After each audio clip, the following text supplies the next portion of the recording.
Welcome, my friends, to the On the Blue Line podcast. I am your host, Wayne Mulder, and this is a law enforcement podcast where we discuss topics that will empower you on and off the job. Maybe you're tired, you're frustrated, feeling overworked, struggling to balance the work and home life demands, or simply you need some encouragement, then my friends, you have come to the right place.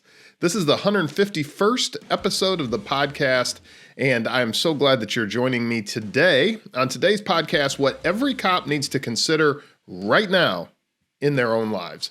So if this is your first time listening, welcome. I just want to quickly tell you that we have two weekly podcasts. Well, when they release, more on that in a moment. This one that you're listening to is Morning Roll Call. It releases every Monday at 0500, and it's a weekly monologue show where you and I just sit down, maybe have a cup of coffee. We discuss the news, some recent events, law enforcement trends, a variety of other topics that will hopefully give you something to consider as you begin your week. The other show is called The Interview Room, and in there, that's a weekly interview show where I sit down every Thursday with different guests, all walks of life, and we discuss something that hopefully will be beneficial for either your personal or your professional life. Last week, which actually was the last episode, which released back on the 5th, so 2 weeks ago, was with David Hollenbach. Really important conversation. If you haven't listened to that one yet, I encourage you to go back and listen to it. I did not get a chance to push it out on social media to the degree that I wanted to, so you'll be seeing it pop up if that's how you typically find the show. But it was a great conversation around mental health and experiences he had while in fire rescue, and I've got the benefit of I'm going to actually be on his show here in a few weeks, and I'll be sure to tell you about that when that happens. This coming Thursday, there will be another The Interview Room. We are back to our normal schedule. So someone that I have wanted to interview since beginning the podcast, he's just a really great guy, and he's one of the co-stars of the HBO documentary Crisis Cops. Ernie Stevens, if you haven't listened to him before, you definitely are going to want to listen to this episode. If you only listen to one episode, start with this one. And then, hopefully it doesn't end there, but at least you started with that one.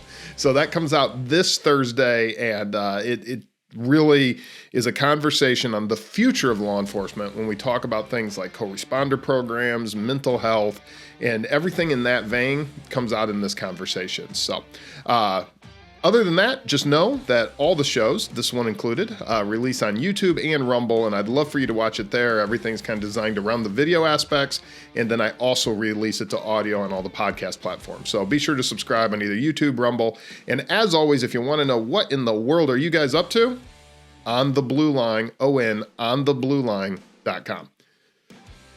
So I am so happy to be back with you all again today. I missed y'all. If you've been listening regularly, you know that there were some things going on. I can't go into a lot of specifics, but there was some exam work that I had to do and some things I need to study for my other job, even though this one is very important to me as well. However, it just came down to the point that last week we did not, the week of, I believe, the 10th, we did not release any new episodes for either Morning Roll Call or for The Interview Room. But we are back, and that's exactly what we are doing today. So we're going to start with a couple stories, as we usually do, some news that may matter to you, but this all kind of has a theme this week. If you haven't seen already some of the craziness that's going on up in Illinois, there was some news that came out towards the end of the year and the first of this year with some of their law enforcement related changes. I'm not going to go over that one here. I actually wanted to point your attention to this particular article, which may get some differing opinions. I don't know. But several Illinois sheriff's departments refuse to enforce new state law banning dozens of firearms. So in this article, it goes on to say several Illinois sheriff's departments said Wednesday that they would refuse to comply with Democrat Governor J.B. Pritzker's new gun law signed this week. It immediately bans the manufacture or possession of dozens of rapid-fire rifles, pistols, .50 caliber guns, and some attachments. So he signed the Protect Illinois Communities Act by taking away their way to protect themselves. Anyway, always find that ironic, but okay. And obviously, many Republican lawmakers are countering this and are saying, what are we doing here? So a group of sheriffs came out and they wrote some differing opinions on this. One was Greene County Sheriff Rob McMillan. He said he would follow his, quote, morals, beliefs, and obligations concerning protecting the rights of county citizens.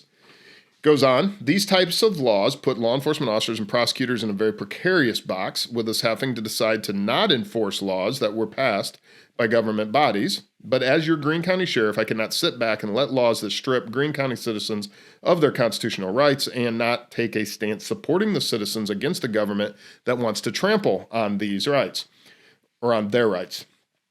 Clinton County Sheriff Dan Travail, Macopen, I'm sure I'm screwing that up, County Sheriff Sean Call, and Monroe County Sheriff Neil Roffling said something similar, that their departments would not conduct any investigations or arrests pertaining to the law, sharing the same belief that citizens have an inalienable right by the people of the country to keep and bear arms for defense, property, and defense, liberty, and property. And then the Madison County Sheriff and Madison County State's Attorney's Office came out with, they expect the law to face some legal challenges, you think? And they said, quote, in the meantime, we remain focused on reducing violent crime. Therefore, pending further direction by the courts, Madison County Sheriff's Office will not expend its limited resources to check whether otherwise law-abiding gun owners have registered their weapons with the state, nor will the Madison County Sheriff's Office be arresting or housing otherwise law-abiding individuals solely due to noncompliance. They took a very middle-of-the-road approach, which we'll get a little bit more to that here in a minute. And Pritzker threatened the employment of state law enforcement. The governor came out and said that the reality is that state police is responsible for enforcement, as is all law enforcement across state, and they will, in fact, do so, or they won't have their job. And so I'm always would be disappointed in any, anything like this if there wasn't some threats involved. So lawyers are arguing that it's likely to violate the recent U.S. Supreme Court precedent. No, you think? And that they're going to fight it. Fundamentally, drives me absolutely crazy. We have seen a rash of this at all levels of government, from state level to federal level, to knowingly putting into quote-unquote law, or dictate in some situations, the unconstitutional laws, edicts, whatever it is, in hopes that it might slide through. You know that this is something that is wrong. We've seen Biden do it over and over, and others have in the past. And I'm not picking one side over the other, but you know it's not constitutional. So what they do is they throw it out there so that at least it has a chance of maybe being ignored, maybe not going to the Supreme Court, maybe, and so for a year and a half, these things sit in limbo, sometimes longer, knowing the entire time it is not in line with the Constitution. That is problematic. I don't care which side is doing it. I don't care who you are. You're not a leader. We're going to get more than that here in a minute. You're not, that is wrong. There's no other word for it. It's simply wrong. If you are knowingly doing something that you know subverts the Constitution, and yet you took an oath to uphold the Constitution, I don't really give a care what your opinion is. If you're doing something that knowingly subverts the Constitution and you took an oath to uphold that Constitution, you are not upholding your oath. Period. There's really nothing more to discuss on it. So with that, let's get to the second story. And you're going to see a pattern here today. So I want to bring this up. This is an old story, and this is an old story about New York rep. It says New York rep-elect because this came out on December 26th with that guy, George Santos. Now, honestly, before all this silliness went on, I couldn't have told you who George Santos was. I would have had no idea. But essentially, he was the New York, he gets elected, New York congressman. He ends up narrowly winning. And then after the fact, they're finding out that he lied during his campaign on his work experience, his education, his mother's employment, whether or not he was Jewish. Where he worked, he said he was employed in the financial industry and worked for Goldman Sachs and Citigroup.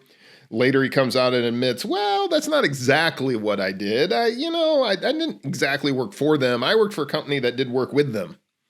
Yeah, okay. Yeah. Kind of a, difference and distinction there.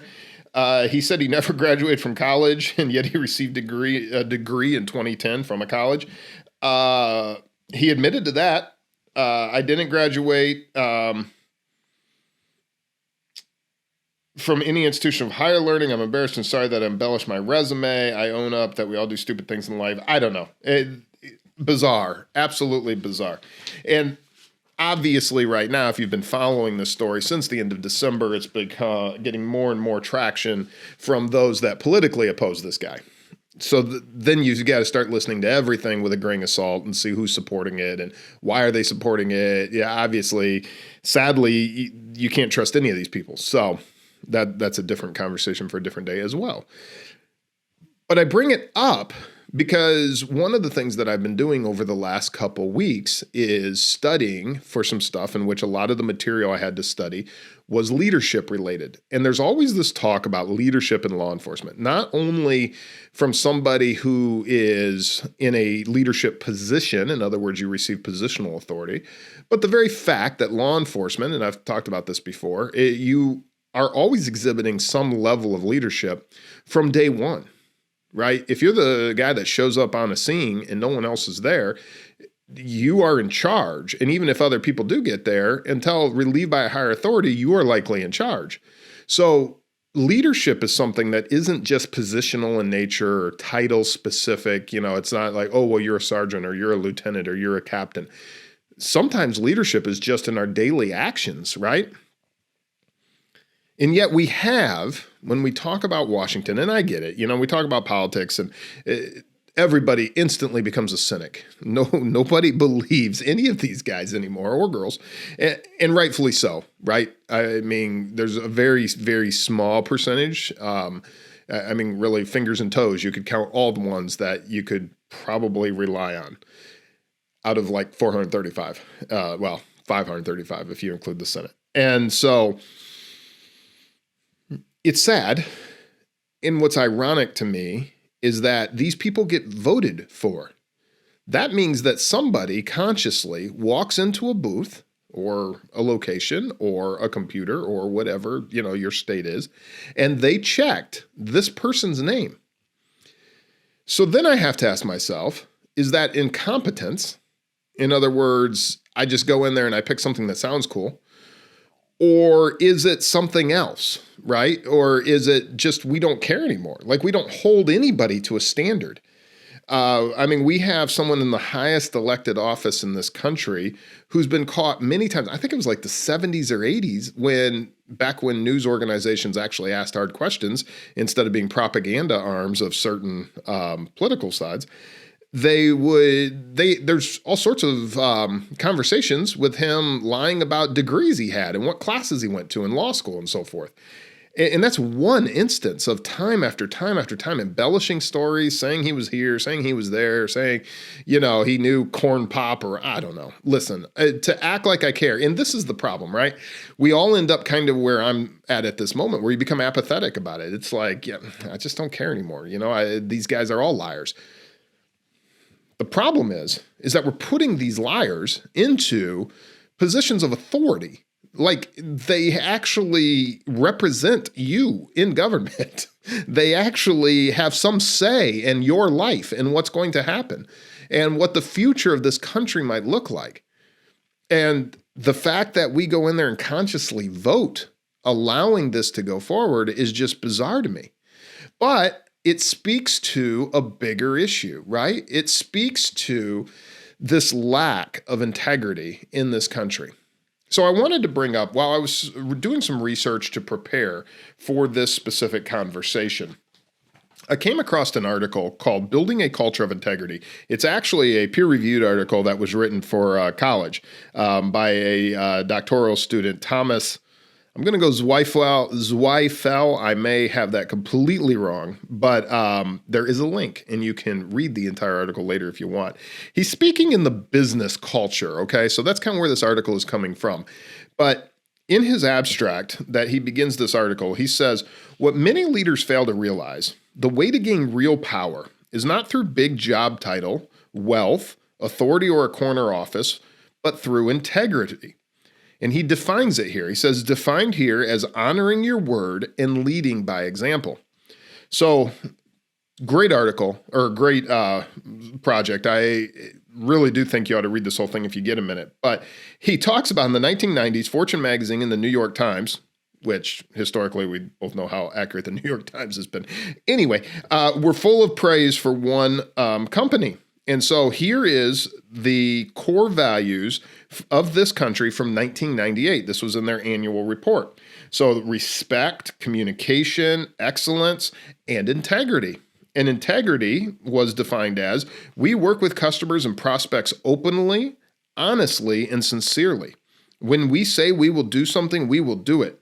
When we say we cannot or will not do something, we won't do it. You know what company that was? Enron. Yeah, that one. And if you're young, watch the Netflix documentary. Yeah, Enron. That was one of their core values. The values sound beautiful, he goes on to say, but they made zero differences because their top managers didn't bother to live by them, right? So he goes on to talk about, this whole idea. The problem arises when people, above all leaders or public officials, say one thing and do another, which we've seen happen over and over again. It's not just people who can't be honest, like what their career, is, or what their mother did, or where they come from, or what religion they have. Bizarre. I mean, we've got it now where it's not just saying they're going to do one thing and do another. We've got people that just can't even be honest about simple things. Like it's almost a pathological liar kind of thing. He goes on to say, hence, in the framework of this essay, integrity is not essentially an ethical or moral phenomenon. The way he worded it, I'm okay with it because he's saying not essentially, but I would say ethics and morals do play a big part in integrity, and more on that in a minute. It is simply, this is again quoting, it is simply the congruence between what you say you will do in both great and small things. And then he gives us an example. If I say I will report to you by 5 p.m., you will have it on your desk by no later than 5 p.m. And if I see that I can't keep my word, I can still honor my word by letting you know it'll be late and making a new commitment. That is integrity, making your word count. In other words, you say what you're going to do, and you actually do what you say. So he went on to give an example, which some of you, if you've been in any kind of business classes or anything, may be familiar with. But it's the whole what they call Dieselgate, the whole Volkswagen debacle. And so it is one challenge to lead by example and live a life of integrity as an individual, he goes on. It is quite another to build or restore integrity in a company or an institution. So he talks about how in September 2015, the EPA issued a notice of violation of the Clean Air Act to German automaker Volkswagen Group. Now, the issue here, in my opinion, is not necessarily violating what these alphabet soup agencies that really shouldn't have jurisdiction do. That's not the point here. The point here is the actions they took around this, right? So the agency had found that the company, Volkswagen, had intentionally programmed turbocharged direct injection diesel engines to activate their emission controls only during laboratory emissions testing. This tampering caused the vehicle's NOx output to meet U.S. standards during regulatory testing, but emit up to 40 times more in real-world driving. So they did this, and the EPA charges that Volkswagen had insisted for a year before the scandal broke that discrepancies were mere technical glitches. Later, confronted with the evidence, they came out and fully acknowledged that they manipulated the vehicle emission test. And then it goes on to talk about what this cost them, right? So in the public eye, they had all sorts of issues. There were $1 billion. 2017, a U.S. federal judge ordered Volkswagen to pay a $2.8 billion criminal fine for rigging the diesel-powered vehicles to cheat on government emissions tests. On and on it goes. But the author, the PhD student of this article ends with, on Volkswagen's website, the core value that tops the list is integrity. Quoting, "We always strive to do the right thing. Our commitment to the truth is unwavering, both in actions and in words." Do managers, this is a question they ask, and workers live by these organizational values that you claim you have? Right? I ask you that question. See, if you come into law enforcement, or any career for that matter, we have had these type of questions, these type of statements where we believe that, in order to be a law enforcement officer, integrity is the most important thing. You lose your integrity, as long as you're honest and you don't have sex on duty. How many times have you heard that, right? If you want to be good in this career, you got to be honest and not have sex on duty. Okay, that makes sense to me. All right, check those boxes. And we say that this is the most important thing. And yet fundamentally, we so often refuse to introspectively look at ourselves and say, you know what, am I doing what I say I'm going to do? Am I standing up for the things that I say I believe? Do you do what you say when you say you're going to do it and how you say you're going to do it? Do you? Now, I'll be completely honest with you. I have a lot of these conversations because I know myself I struggle with these things. Because I want to believe that, absolutely, I would always do. And yet I look at little things, right? Like, hey, little Johnny, I will, I'll do that with you on Friday night. Absolutely. Let's make a date out. I'll do it Friday. You get home, long shift. Maybe you had to stay an extra hour or two because something crazy happened. Maybe some, missing child. And now you get home and you're exhausted and you got to be back in. I don't feel like doing it. No, we'll do it tomorrow. We'll do it tomorrow. And you tell the kid over and over again, we'll do it tomorrow. Is that integrity? Things happen. You're going to miss appointments. But if you just keep saying we're going to do it, and you never do it, you're a liar, is what you are. I mean, I hate to say it, and I don't mean to be mean, but I'm a liar if that's what I'm doing. And that's what I really want to encourage you. Do you take a stand for core beliefs that you say you have, even when it may cost you everything? We all say this, right? We all say that, I believe such and such. But then when we're standing around the water cooler, proverbially, we immediately start to backtrack when there's pressure. We've seen this in recent years. It might cost me my job. I have these religious beliefs, or I have these core fundamental beliefs, and it may cost me my job. Back to the first article we read. It may cost some people their jobs to say, you know what? I took an oath to uphold the Constitution, and this law is unconstitutional, and I won't do it. I'm not saying that's the right or wrong thing. That's not the point. The point is that if you are saying that is what you believe, and in the moment that it gets tough, you no longer decide you want to do it, then you're not living with integrity. You simply are not. More importantly, do you even know what your core beliefs are? Do you? Because we say we have core beliefs and we say, yes, when push comes to shove, I'm going to stand up and do the right thing. Because I saw it once on a movie and man, those 300, they really, I'm the warrior, I'm the one. Well, are you? If you don't even know what you believe and why you believe it, and then be willing to stand up?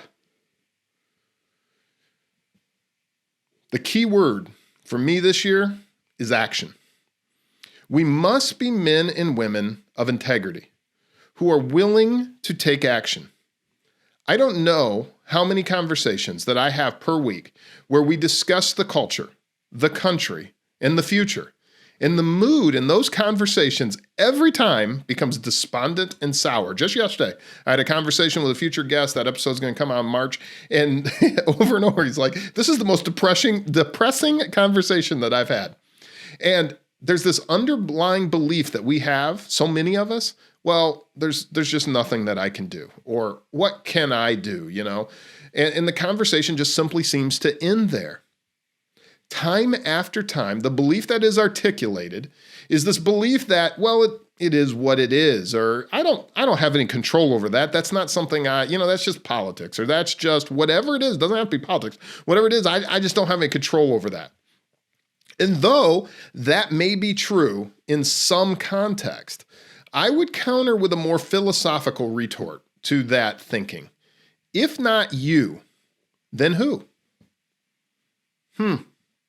If not you and I, who are at least having this conversation, who are at least seeing that there is an issue, that there is something to be concerned about? If you and I aren't the ones that are willing to stand up for it, then who is? We often arrive at this fallacy that we have to make major changes, maybe become the president. We have to have copious amounts of money. We have to have some particular set of skills or some level of influence in order to be able to make change. Nothing could be further from the truth.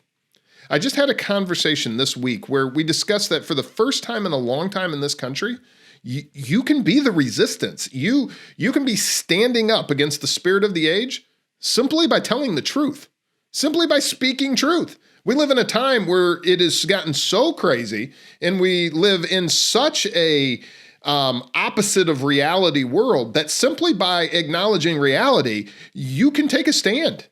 Simply by refusing to worship at the feet of cultural Marxism, or as we saw in today's stories, just simply being honest, you can stand up. Our officers, our agencies, our communities, we must be built of people who have a strong moral code and a willingness to actually do what we say we are going to do. If you want to start to be part of the change, then you have to let your yes be yes and your no, no. Don't simply, and especially if you're in leadership, listen to this, don't simply have some flowery mission statement and rhyming keywords if you don't actually intend to do what they actually say. It's better that you don't even have them plastered all over your office than to have them there and then refuse to actually follow through on them. In that sense, you're no better than Enron saying integrity was one of the most important things. This year must be about standing up and taking action. I know we all want to live in a world where we go to work, we enforce the laws, we go home to our families, and we live our comfortable lives, and then someday we retire to the mountains, we retire to the beach, and we talk about the good old days, and we all tell war stories. And if you think that this is our current reality, you're deceived. You simply are. You're deceived or a fool, and I'll let you be the judge. Laws do not matter in a country with no moral code. In a society where individual happiness is the prime directive and personal responsibility is scoffed at, you cannot make enough laws or arrest yourself out of it. You simply can't. You only have two choices at that point. And you've heard some people talking about this in Washington. You are either going to change the hearts and minds of people or submit to a tyrannical state where every action is controlled. Those are your only two options. That's why John Adams said that our system of government, our Constitution, was only made for a moral and religious people. It is wholly inadequate to be the government of any other. Why is that? I encourage you that this is the year. This is the year that you're going to start to sense a theme. I'm going to provide actionable ideas for law enforcement. I'm going to teach things that I wish I would have known in the academy. I'm going to talk about officer safety. I'm going to talk about leadership. And I'm going to strongly advocate for law enforcement mental health programs. But underneath it all, throughout all of it, there is going to be a strong theme about standing up, taking action, knowing what you believe, knowing foundational governmental principles, remembering your duty and oath to the Constitution, and taking personal responsibility and having your word and actions be in sync. And I'm not talking about the band. Words and actions in sync. This is how you and I will start to make a difference. That is how we recover the society that you and I swore to protect. So my friend, that does it for this week's Morning Roll Call. I'll see you on Thursday in the interview room, but in the meantime, I'm going to see you out there on the blue line.